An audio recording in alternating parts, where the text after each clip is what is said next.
Guess who had to redo a chunk of this script because they're too slow to get videos out? This guy! You know what? I'll give you credit, D. You managed to go a whole 2 years without creating an unapologetic edgelord, at least by my definition, and... Wait. Sevagoth was 2 years ago? Oh. But anyway, that streak needed to break at some point, and thus, bubbling up from the depths of MySpace and Tumblr, arrives Kullervo. If you look closely and are also drunk and missing 4 eyes, you may be able to see the subtle references to the inner turmoil and guilt that he feels within himself. Kullervo was described as a melee-focused frame in the dev stream that he was showcased on, which would have made me raise an eyebrow if I had any. Because in my opinion, it's kinda difficult to make a melee-focused frame work at high levels of play due to the inherent range limitations of melee tools. I've said it before and I'll say it again, but range is arguably the most important factor to your performance in this game. Yes, even more than damage. Because sure, dealing 92 million points of DPS is cool and all, but if all that damage is going into a health pool of 70,000, at the end of the day, you did 70,000. And that isn't very helpful when there are 83 other gamers staring at you with lustful hate in their eyes. It's no coincidence then why I think frames like Baruch and Excal are some of the best frames when it comes to melee-focused playstyles, and their entire thing is making melee a ranged option. But before he released, it didn't look as if Kullervo had an expandable noodle arm to sweep his dainty little dagger across groups or something, so it begged the question. As a melee-focused damage frame, how well would he be able to keep up with the demigods that uphold the DPS meta that we're all currently residing in? Well, as it turns out, pretty damn well. And remember how I said that I had to rewrite the script to this video at the start? Well, the biggest reason I had to do that is because Kullervo had some pretty severe survivability issues on release. So, a good chunk of my script was dedicated to talking about those. But back in early July, and with a recent mainline, they kinda just fixed those issues. So a lot of that script went into the toilet, and it's also why my voice might sound different in some places. But on the plus side, the video now shouldn't be outdated for a good while at least, yeah?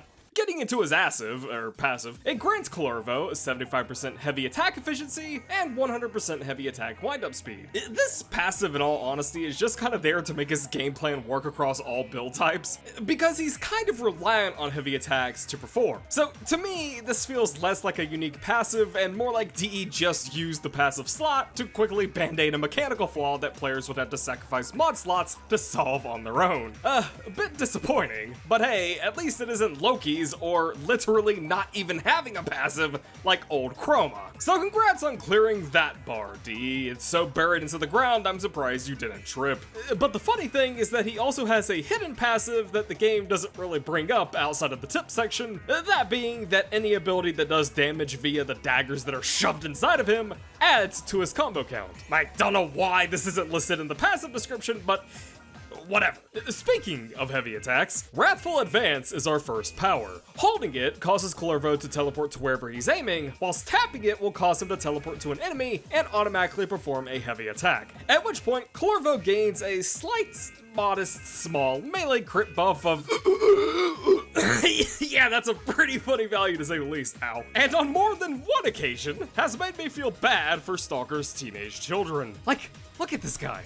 Did Angst really deserve to have his fucking soul ripped out of his chest like this? No, not really. Would I do it again? I'll never tell. Anyway, Kullervo is one of those 1-2 punch frames where you pop one power, then pop another, and everyone turns into ragdolls. And in Kullervo's case, this is the 2-punch in that combo. We'll be getting into the first punch later, so for now, let's just talk about this as a separate ability. Going back to this funny little variable, this is an additive crit chance buff. And since you're more than likely going to be running at least some strength on Kullervo, this buff is probably going to reach at least 300%, meaning that he is able to turn any melee weapon in the game into a red crit stick. Here's my stupid dumb idiot dumb stupid castleware. It has a 6% base crit chance. Here it is, dealing red crits consistently every single hit.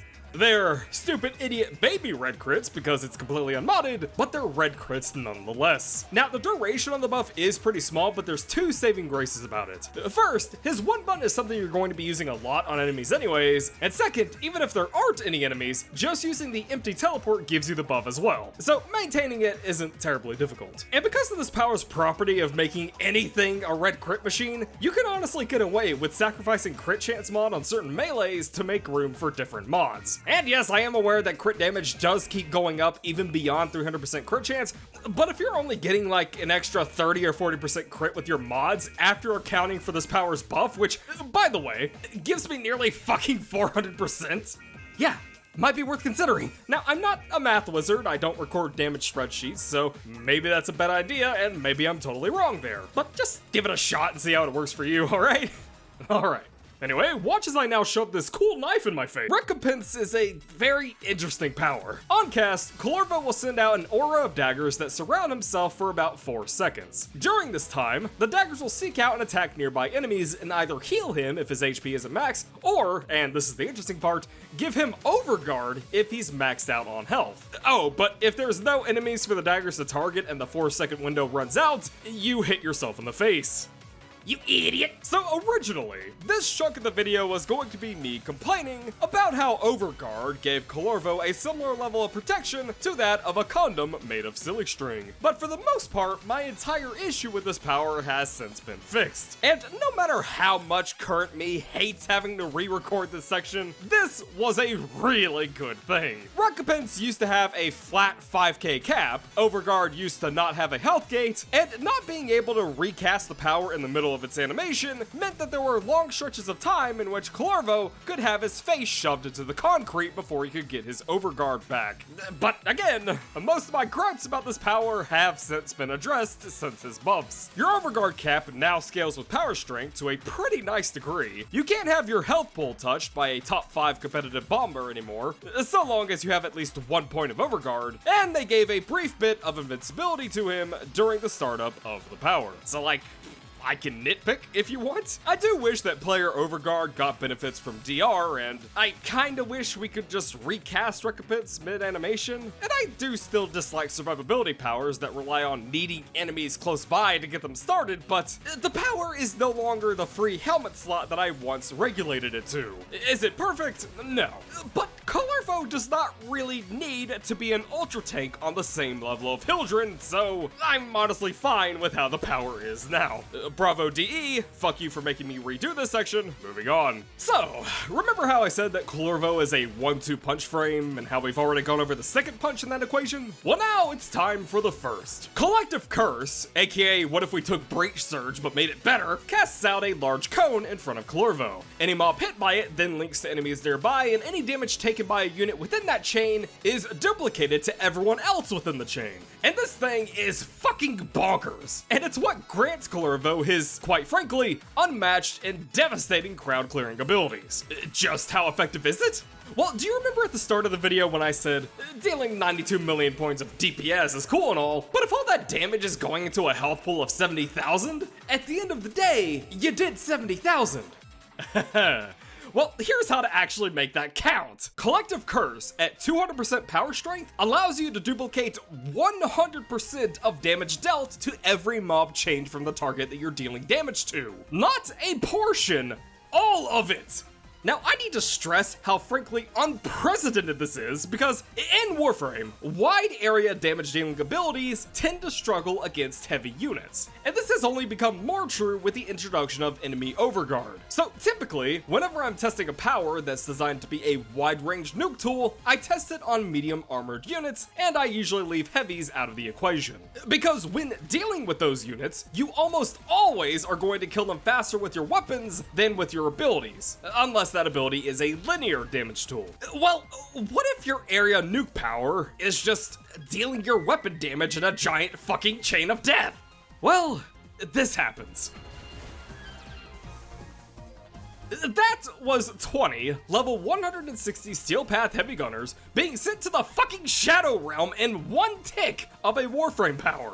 That is not easy to achieve at all. In fact, the only other frame I can think of being able to do this is Zephyr. Even the most god tier frames that specialize in wide area damage nukes typically have to respect heavies and rely on their weaponry to take those guys out, especially nowadays. And its 1-2 combo with Wrathful Advance is just ridiculous. You chain enemies together, hit one, deal an absolutely gigantic crit boosted heavy melee swing onto that target, which then gets duplicated amongst everyone in the group. Bonus points if your melee can deal guaranteed bleed procs on a heavy attack, and even more bonus points if you have a decent combo count prior to setting off your nuke. Yeah, remember that little note about how some of his abilities build combo count? Well now, you know why that's useful. Now you don't have to use his 1 or melee in general to make his 3 effective, but it's probably going to be your best tool to do so, short of a busted Lex Incarnon plus Riven combo or something. And speaking of Incarnons, I highly recommend the Ceramic Dagger on Kullervo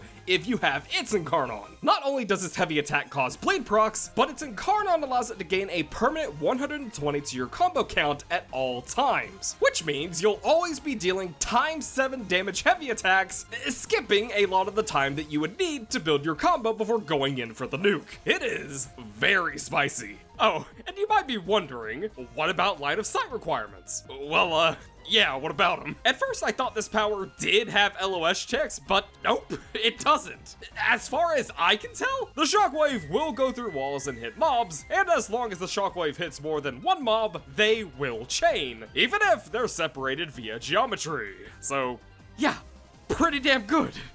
And there is one other power in its kit that also has some synergetic use with Collective Curse. Storm of Vuko is a very simple power, all things considered. You hit a button, make a damage AoE field on the floor, and that's about it. Simple enough. But what gives it purpose is the hidden passive that I talked about earlier. Anything in this field will build your melee combo. So you can essentially plot this thing down in high areas of traffic or spawn zones and passively maintain your combo without much effort. And I'd argue that that's probably the main use of it. Like, it doesn't do very much damage on its own, but it does have one other trick up its sleeve. Combined with Collective Curse, this thing can turn Grenier into a pile of goo and sadness in the blink of an eye. Granted, it does cost a sizable chunk of energy to do this, and you'd probably be better off just using his 1 on a linked group, but hey, it's an option. Oh, and if you want to be really stupid, put Breach Surge on him, combine it with these 2 powers, and watch your game generate so many number ticks that it has to preemptively erase them from your screen so you don't fucking crash. It is pretty funny.